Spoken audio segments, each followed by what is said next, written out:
Good morning students. जैसा कि आप लोगों को पता है कि लेक्चर नंबर 6 तक मैकेनिक्स का वीडियो अपलोड हो चुका है और आज से हम लोग मैकेनिक्स का लेक्चर नंबर 7 स्टार्ट करेंगे। सबसे पहले मैं बता दूं मैकेनिक्स किनको पढ़ना है। ग्रुप बी फर्स्ट सेमेस्टर के जितने भी स्टूडेंट हैं सिविल एग्रीकल्चर इलेक्ट्रॉनिक्स के, उनको मैकेनिक्स पढ़ना है। और BCCLE की 2021 का जो एग्ज़ाम होने वाला है जुलाई में, मेरे ख्याल से अब ज़्यादा उम्मीद है कि जुलाई में इस बार हो, तो उनका भी सिलेबस यहाँ पर कंप्लीट कराया जाएगा एज पर योर सिलेबस। ठीक है, इसको बात को ध्यान रखना। ग्रुप बी वाले को मैकेनिक्स का फुल्ली नहीं पढ़ना है, लेकिन एलई वाले को पूरा पढ़ना है, तो एलई वाले के लिए भी पूरा पढ़ाया जाएगा और ग्रुप बी के लिए जितने भी सिलेबस में टॉपिक है सभी को कवर अप किया जाएगा। तो चलिए हम लोग आगे बढ़ते हैं। जो आज का हमारा टॉपिक है,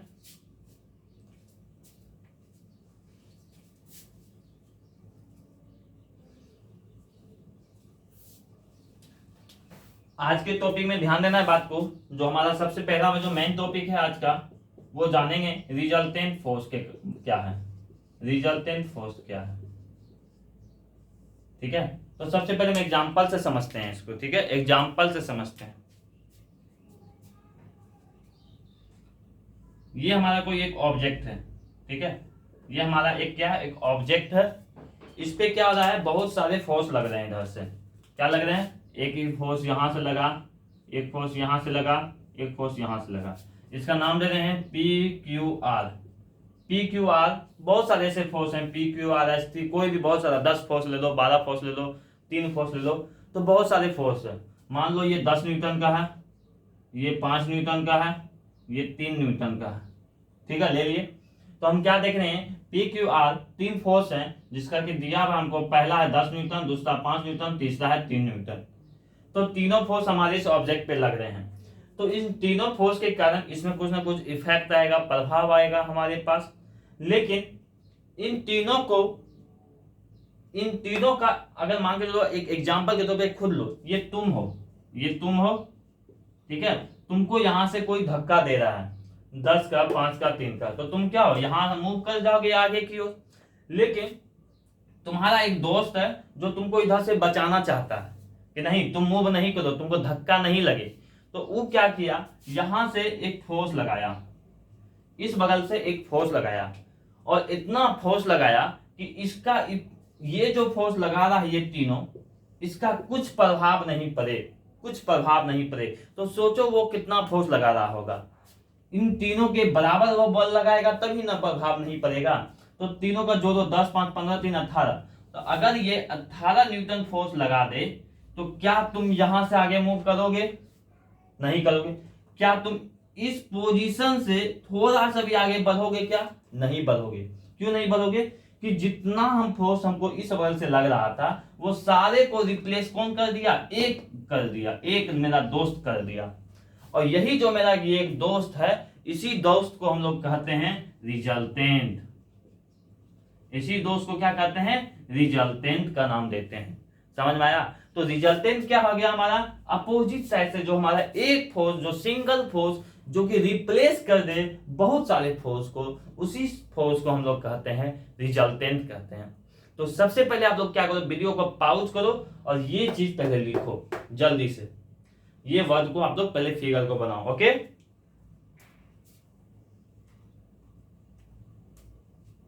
चलो, आप जैसे ही इसको लिखोगे तो मैं इसका डिफिनेशन लिखाऊंगा, ठीक है। तो उसको भी लिखना है।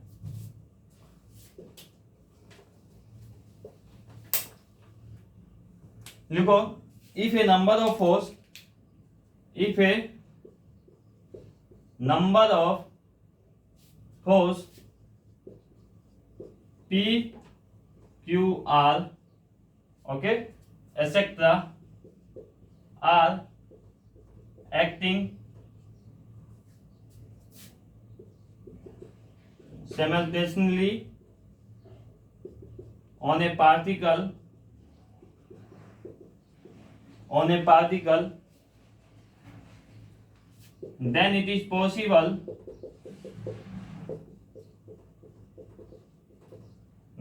possible to find out a single force which could replace them, which could replace them, which produce the same effect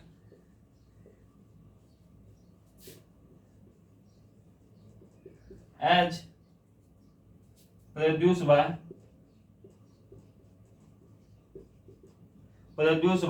the given force.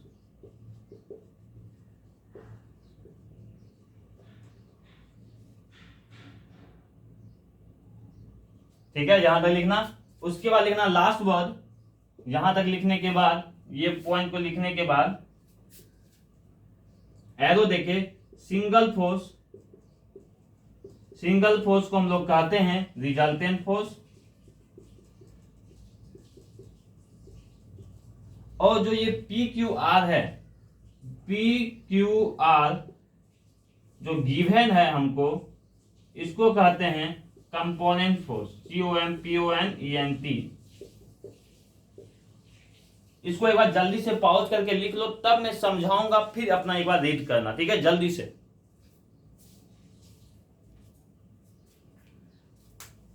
Pause करके लिख लिया आप लोगों ने। मैं इसको छोड़ भी देता हूं, पॉज करो, पहले लिखो आराम से। अब ध्यान से सुनो क्या कहता है इसमें। कहता है number of force. Number of force क्या था? P Q R. जैसे ये हमारा एक ऑब्जेक्ट था, इस पे क्या था? नंबर ऑफ फोर्स था पी क्यू आर। तीन टाइप के फोर्स थे कि नहीं? इसको मान लो पी है, ये क्यू है, ये आर है। आर एक्टिंग साइमल्टेनियसली मतलब एक साथ एक ही पार्टिकल पे लग रहे हैं। ये पार्टिकल पे लग रहा है हमारा।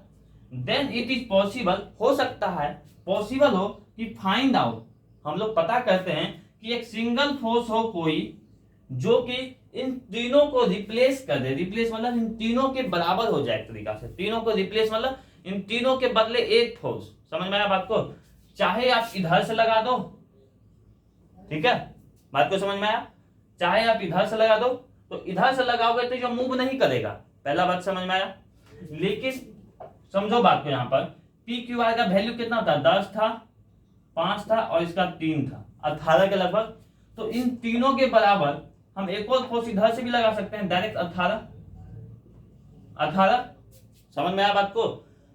तो एक सिंगल फोर्स जो कि इसको रिप्लेस कर दे। देखो ये तीन को फोर्स था, इन तीनों को क्या क्या एक फोर्स रिप्लेस कर दिया 18, जो कि सेम इफेक्ट दे। मतलब जो इधर से 18 इफेक्ट दे रहा था, ये भी तो उतना ही देगा ना। तीनों मिला के धक्का देगा। तीन आदमी मिला के तुमको धक्का दे रहा है, और एक ही आदमी तुमको धक्का दे रहा है जितना फोर्स लगे, इसी साइड से। समझ में आया बात को? तो ये रिप्लेस कर दिया, जो कि सेम इफेक्ट देगा जो पहले 3 दे रहा था।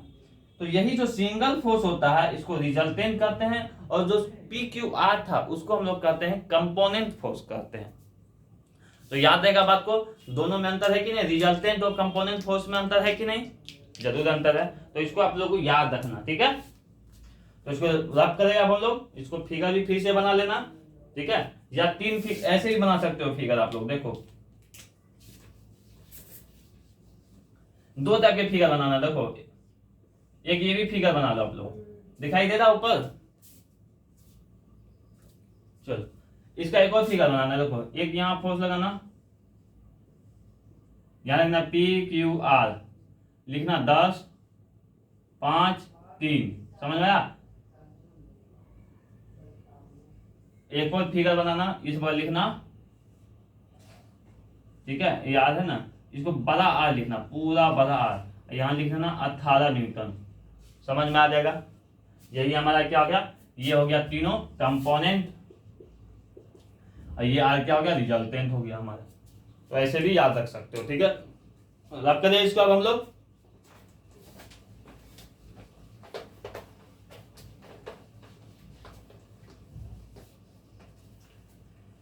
अब देखो आगे देखते हैं कंपोजिशन ऑफ फोर्स। क्या है नेक्स्ट टॉपिक हमारा?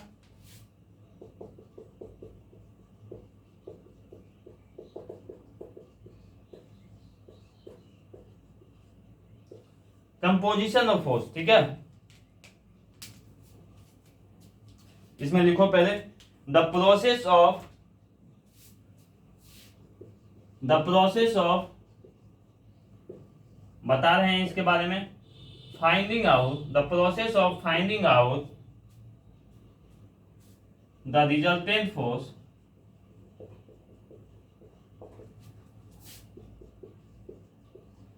resultant force of a given number of force is called composition of force.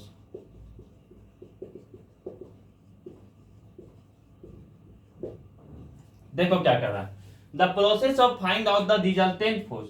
तो एक कोई ना कोई प्रोसेस होता है जिसके द्वारा हम लोग रिजल्टेंट फोर्स को पता करते हैं। कैसे? तो ध्यान से देखो, यहां पर जब हम लोगों के पास कोई एक ऑब्जेक्ट था, जैसे हम लोग बोला मैंने कि पी क्यू आर, तीन फोर्स लग रहे थे, 10, 5, 3।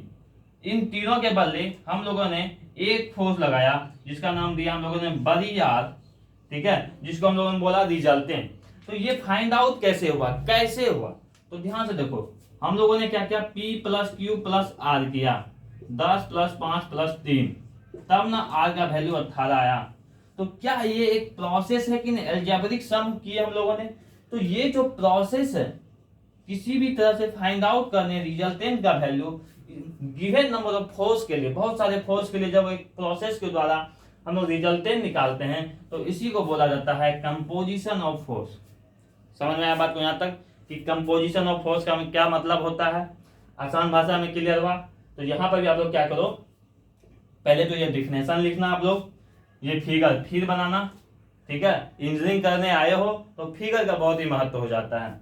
उसके बाद ये एक प्रोसेस हो गया हमारा, इस प्रोसेस से हम लोगों ने क्या निकाला, रिजल्टेंट निकाला, तो इसी को बोलेंगे यहाँ पर कंपोजिशन ऑफ फोर्स।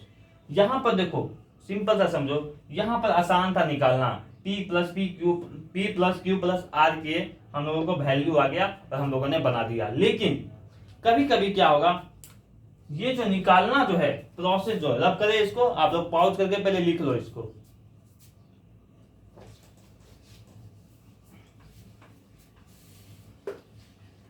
ये जो है कभी कभी निकालना इतना आसान नहीं होता है, रिजल्टेंट फोर्स जो है निकालना आसान नहीं होता है। कैसे नहीं होता है? तो ध्यान से सुनो।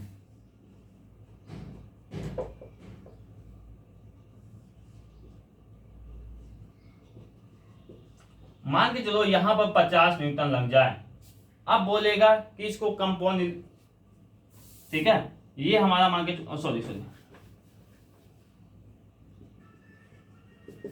यहाँ पर 50 न्यूटन लग जाए, यहाँ 40 लग जाए, यहाँ 30 लग जाए, यहाँ पर 50 लग जाए, तो यहाँ पर भी क्या होगा, बहुत सारे हम लोग रिजल्टेंट फोर्स भी यहाँ पर भी निकाल सकते हैं ओवरऑल करके, ठीक है, हॉरिजॉन्टल वर्टिकल देख के। तो पहले वाले में क्या था, हम लोग P plus Q plus R करके आसान से निकाल दिए। लेकिन जैसे जैसे हम लोग आगे पढ़ते जाएंगे तो देखेंगे कि रिजल्टेंट निकालने के लिए भी बहुत सारा फॉर्मूला का यूज किया जाता है, बहुत सारे कंडीशन होते हैं उसको निकालने के लिए। तो वहां पर बहुत लंबा एक न्यूमेरिकल भी बन जाया करता है, ठीक है, न्यूमेरिकल भी क्वेश्चन आता है। तो वहां पर क्या मेनली वर्ड यूज होता है, प्रोसेस। तो कोई ना कोई प्रोसेस के द्वारा हम लोग क्या करते हैं, रिजल्टेंट निकालते हैं। और ये प्रोसेस के और से रिजल्टेंट के बीच के जो दूरी होते हैं, इसी को कहा जाता है कंपोजिशन ऑफ फोर्स। किसी न किसी खास प्रोसेस के द्वारा निकाला जाता है। तो कंपोजिशन ऑफ फोर्स हम लोगों को बहुत ही अच्छे से पढ़ना है। तो यहां पर एक अब आता है हमारा जो नेक्स्ट टॉपिक है कि मेथड ऑफ रिजल्टेंट फोर्स। कौन कौन से मेथड होते हैं? बोले ना कोई प्रोसेस आएगा, कोई ना कोई तरीका आएगा जिससे हम लोग रिजल्टेंट फोर्स निकाल सकते हैं। मेथड ऑफ रिजल्टेंट फोर्स, किस मेथड के द्वारा हम लोग रिजल्टेंट फोर्स निकाल सकते हैं? तो पहला जो मेथड है जिसका नाम है एनालिटिकल मेथड, और दूसरा मेथड है मेथड ऑफ रिजोल्यूशन,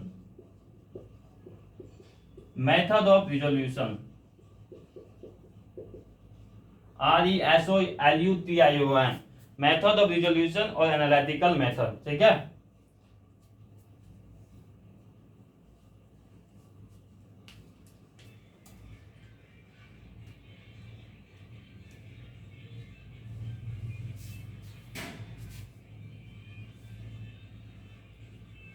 चलो, तो अब हम लोग सबसे पहले क्या देखेंगे, पहला वाला टॉपिक को देखेंगे कि एनालिटिकल मेथड क्या है, इसके बारे में समझेंगे, हर एक टॉपिक को डिस्कस करेंगे इसको। देन हम लोग जानेंगे मेथड ऑफ रिजोल्यूशन कैसे कैसे किया जाता है। मेथड ऑफ रिजोल्यूशन में ग्राफिकल मेथड भी आ जाता है। तो हम लोगों को जो ज्यादातर अभी इंपॉर्टेंट है वो एनालिटिकल मेथड है। जब आप लोग सिलेबस भी खोल के देखोगे तो वहाँ एनालिटिकल मेथड को भी पढ़ना हम लोगों को है। ठीक है, तो हर चीजों को बारीकी से हम लोग इस बार जानेंगे। ठीक है, सभी चीज कॉपी में लिखते चलना। ठीक है, आप लोग देखो यहां से एनालिटिकल मेथड, एनालिसिस करके, एनालिटिकल मेथड मतलब होता है एनालिसिस करके। ठीक है, सिंपल सा समझो। तो इसमें एक पहला टाइप है हमारा एनालिटिकल मेथड में जो हमारा आता है वो है हमारा पैरेललोग्राम, PARALLELOGRAM, पैरेललोग्राम्स मेथड। और दूसरा है इसी में मेथड ऑफ रिजोल्यूशन, फिर इसी में यूज आएगा मेथड ऑफ रिजोल्यूशन। पहले वाले में भी था कि रिजल्टेंट फोर्स निकालने के लिए दो टाइप होते हैं, पहला एनालिटिकल मेथड और दूसरा मेथड ऑफ रिजोल्यूशन।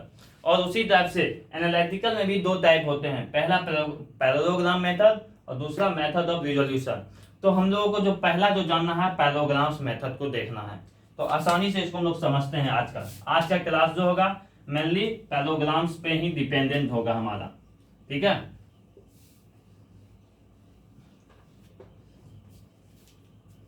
ध्यान से सुनना बात को।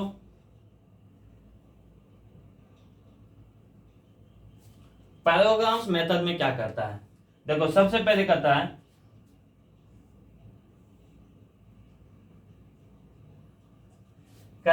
मान लो ये हमारा F1 है और ये हमारा F2 है।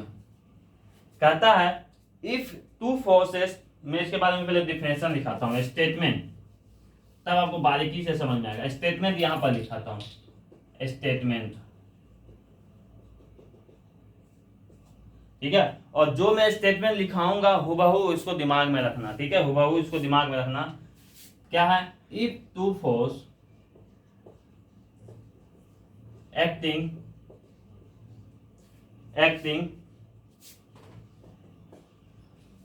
देखो सबसे पहला बात, इंपॉर्टेंट बात शुरू में ही कह दिया। इंपॉर्टेंट बात यहां पर शुरू में कैसे कहा, यहां से देखो, इफ टू फोर्स, दो ही फोर्स होगा, ये बात को पहले क्लियर हो जाओ। ठीक है, if two force acting simultaneously, ऊपर दिखाई दे रहा है, चलो थोड़ा सा नीचे करना पड़ेगा बस। Simultaneously on A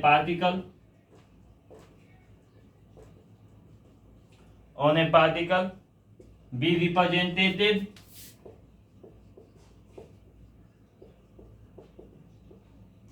represented in magnitude। मैं समझाऊंगा एक एक करके बारीकी से, इसको प्रूव करूंगा नेक्स्ट क्लास में। ठीक है, magnitude and direction, magnitude and direction by the two adjacent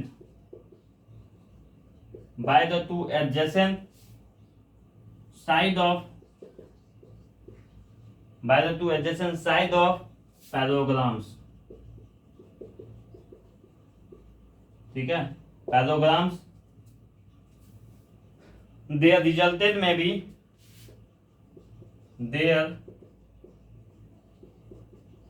resultant may be represented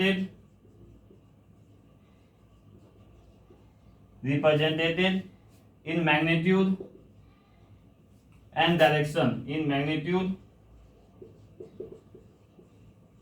and direction, by the diagonal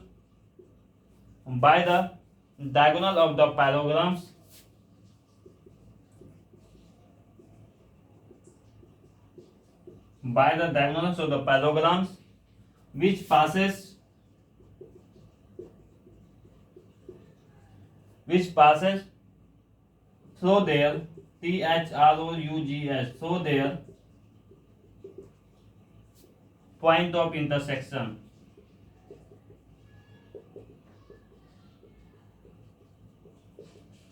point of intersection. बस यहां से यहां तक आपको याद रखना है। अगर आपको कोई अगर पूछे रिजल्टेंट फोर्स क्या होता है, अब मैं एक ऐसा टीचर हूं कि मैं इसको बिना पढ़ाए समझाए इसको आगे नहीं बढ़ूंगा, ठीक है, अच्छे से समझो। सबसे पहला बात, सबसे इंपॉर्टेंट बात आपको पैराग्राफ्स में पहला पॉइंट अगर याद रखना है तो वो पहला बात याद रखना है कि इसमें सिर्फ और सिर्फ दो फोर्स के बारे में भी बात होगा। पहला बात क्लियर हो गया, पॉइंट याद हुआ है को। चलो तो मेरा जो फिगर है इसमें देखो F1 और F2 है, F1 है और F2 है, दो ही फोर्स के बारे में मैंने भी बात किया है। यहाँ कोई डाउट यहां तक? चलो, acting simultaneously on A particle, ये यहाँ पर कोई पार्टिकल था, इसी पे ये एक पार्टिकल है, इस पे एक्ट कर रहा है, ये इस पार्टिकल पे एक्ट कर रहा है, ठीक है। Be represented in magnitude and direction, ये जो दो फोर्स है इसके बाद देखो F1 का कुछ ना कुछ वैल्यू होगा 10 न्यूटन मान के चलो, तो इसका कोई ना कोई मैग्नीट्यूड है, ये 10 क्या है, मैग्नीट्यूड हो गया, ठीक है, ये तो यूनिट हो गया, ये मैग्नीट्यूड हो गया, ये यूनिट हो गया। डायरेक्शन कहाँ है, यहाँ पर दिया हुआ है हमको डायरेक्शन। तो ये जो दो फोर्स होगा ये किसी न किसी एक पार्टिकल पे लग रहा होगा, और इस फोर्स के पास क्या क्या होगा, हमारे पास एक मैग्नीट्यूड होगा और एक डायरेक्शन होगा। देखो तो दोनों फोर्स के पास मैग्नीट्यूड है, मान लो इसको 5 न्यूटन मानो, इसके पास भी मैग्नीट्यूड है, इसके पास भी मैग्नीट्यूड है, इसके पास भी डायरेक्शन है, ये ऊपर की ओर जा रहा है, ये इस साइड जा रहा है। यहां तो कोई दिक्कत? चलो बाय द, अब नेक्स्ट इंपॉर्टेंट पॉइंट पे जा रहे हैं। अभी तक हम लोगों ने कौन कौन सा पॉइंट देखा इंपॉर्टेंट? पहला बात कि दो फोर्स होंगे इसमें, याद रहेगा। दूसरा बात, ये फोर्स के पास क्या क्या होगा, मैग्नीट्यूड होगा और डायरेक्शन होगा, ये याद रहेगा, दूसरा पॉइंट। तीसरा बात, to adjacent side of paragraphs, ये भी तीसरा इंपॉर्टेंट साइड। देखो हम इंपॉर्टेंट पॉइंट लिखते जा रहे हैं, कैसे याद रखना है, इतना बड़ा जो पैराग्राफ है इसको दिमाग में कैसे पहले रखना है, याद तो कोई भी कर लेगा लेकिन दिमाग में रखना बहुत जरूरी है। क्या है, two adjacent side of parallelogram, क्या है इसमें, टू एडजेसेंट साइड भी होंगे, two adjacent side of parallelogram. Parallelogram समझ में आ रहा है ना आप लोगों को, क्या होता है पैराग्राम को हम लोग डबल ऐसे एरो GM लिख के भी डिनोट करते हैं। अब देखो यहां से इसको हम लोग पैराग्राम्स बनाते हैं, इसको हम लोग इतना रब कर देते हैं, यहाँ पर बहुत ज्यादा गिजबिज हो गया ये, इसको मैं सीधा लिखता हूं, समझ में आ गया ना, F1 F2। क्या इसको लोग पैराग्राम्स बना सकते हैं? देखो तो पैराग्राम्स बन गया। अब एडजेसेंट साइड मतलब क्या होता है, बगल वाला साइड। तो F1 जो है मान के चलो इसको A मानो, A B C और D, कोई दिक्कत? तो AB और AD, AB और AD जो है ये दोनों क्या है, एडजेसेंट साइड है कि नहीं? हिंदी में क्या कहते हैं, आई थिंक मुझे नहीं पता अभी, तो आप लोग देख के कमेंट सेक्शन में भी बता सकते हो क्या कहते हैं एडजेसेंट साइड को हिंदी में। तो ये AB और AD जो है एडजेसेंट साइड है।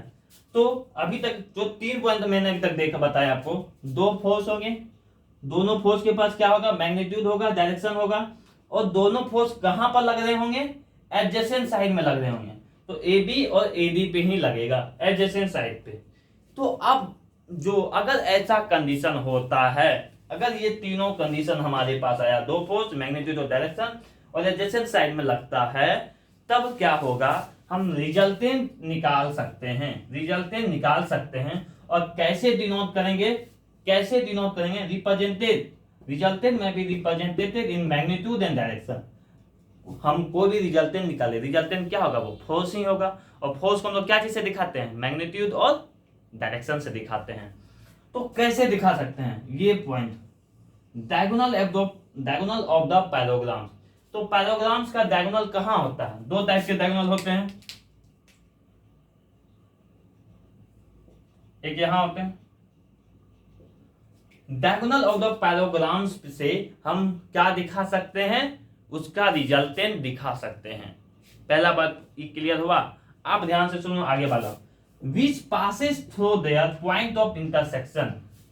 ये जो F1 और F2 था इसका इंटरसेक्शन कहाँ है, इस पॉइंट पे। अब आपके मन में क्वेश्चन, सर ये डायगोनल ले या ये डायगोनल ले, मन में तो क्वेश्चन आएगा कि नहीं, सर ये डायगोनल ले या ये डायगोनल ले। तो इस पॉइंट को क्लियर हो जा कि ये भी बात कहा जा रहा है विच passes through their point of intersection. जो वो दो फोर्स था उसका पॉइंट ऑफ इंटरसेक्शन कहाँ था, इस पॉइंट पे था ना, तो ये वाला डायगोनल नहीं लेना है। बात को समझ में आया।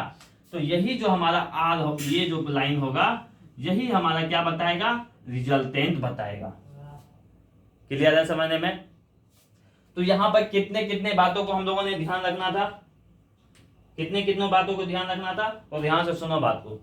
पहला बात तो हमको अगर किसी पैराग्राम लॉ ऑफ फोर्स के द्वारा रिजल्टेंट निकालना है तो उसमें दो फोर्स होना चाहिए, जैसा कि आप लोगों ने देखा F1 और F2। पहला पॉइंट क्लियर हुआ। वो दोनों फोर्स के पास क्या क्या होना चाहिए, मैग्नीट्यूड और डायरेक्शन होना चाहिए। दूसरा पॉइंट क्लियर हुआ, वो दोनों फोर्स कहां लगना चाहिए, एक पार्टिकल पे द्वारा लगना चाहिए, जैसे ए पे लगा। तीसरा पॉइंट क्लियर। चौथा पॉइंट क्या होना चाहिए, वो F1 और F2 जो है एडजेसेंट साइड होना चाहिए। कोई दिक्कत यहाँ पर समझने में, एडजेसेंट साइड ऑफ द पैराग्राम्स होना चाहिए, यहाँ पर तो कोई दिक्कत नहीं। तब अब नेक्स्ट पॉइंट, देन उसका रिजल्टेंट कैसे निकालना है। रिजल्टेंट निकालने का तरीका जो है वो डायगोनल ऑफ द पैराग्राम्स में निकालते हैं। डायगोनल ऑफ द पैराग्राम जो होगा वो हमारा रिजल्टेंट देगा ही देगा। अब आपके मन में क्वेश्चन है सर कैसे देगा, तो हम लोग नेक्स्ट क्लास में डिस्कस करेंगे, ठीक है, नेक्स्ट क्लास में डिस्कस करेंगे, उसको प्रूव करेंगे। तो लेकिन यहाँ पर क्लियर होना है वो डायगोनल देगा ही देगा, डायगोनल ऑफ द पैराग्राम।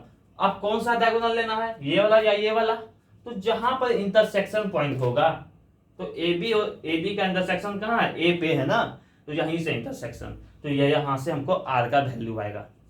तो जल्दी से इसका एक बार पहले लिखो, आगे हम लोग कुछ पॉइंट लिखाते हैं और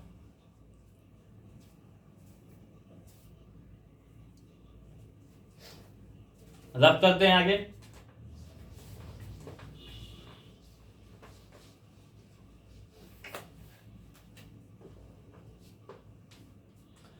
ये जो आर का वैल्यू होगा, ये जो आर का वैल्यू होगा, इसका फॉर्मूला होता है, इसका फॉर्मूला होता है F1 का स्क्वायर प्लस F2 का square plus 2F1 F2 cos theta,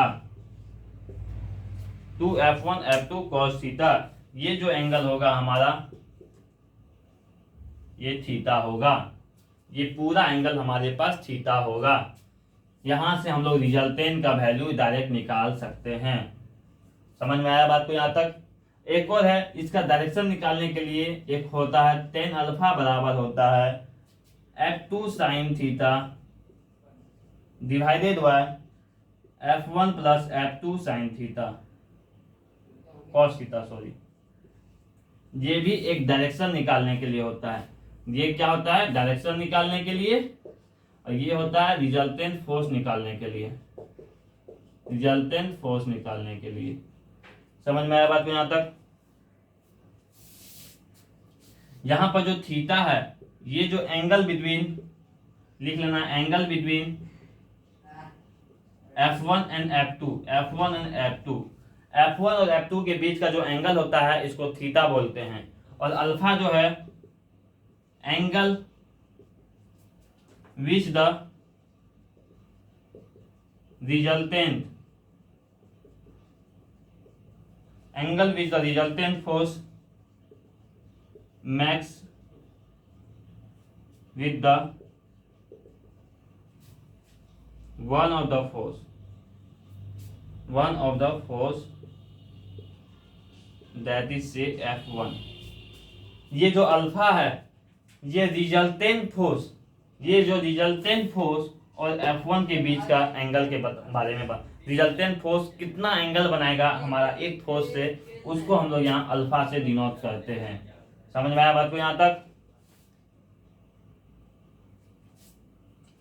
देखो ये हमारा F1 से था, लेकिन यही अगर हम लोग बात करें ये tan अल्फा अगर मान के चलें F2 से अगर कहेगा निकाल लें तो इसका फॉर्मूला चेंज हो जाएगा। F1 sin थीटा, जहां F1 है वहां F2 बना दो, और जहां F1 है वहां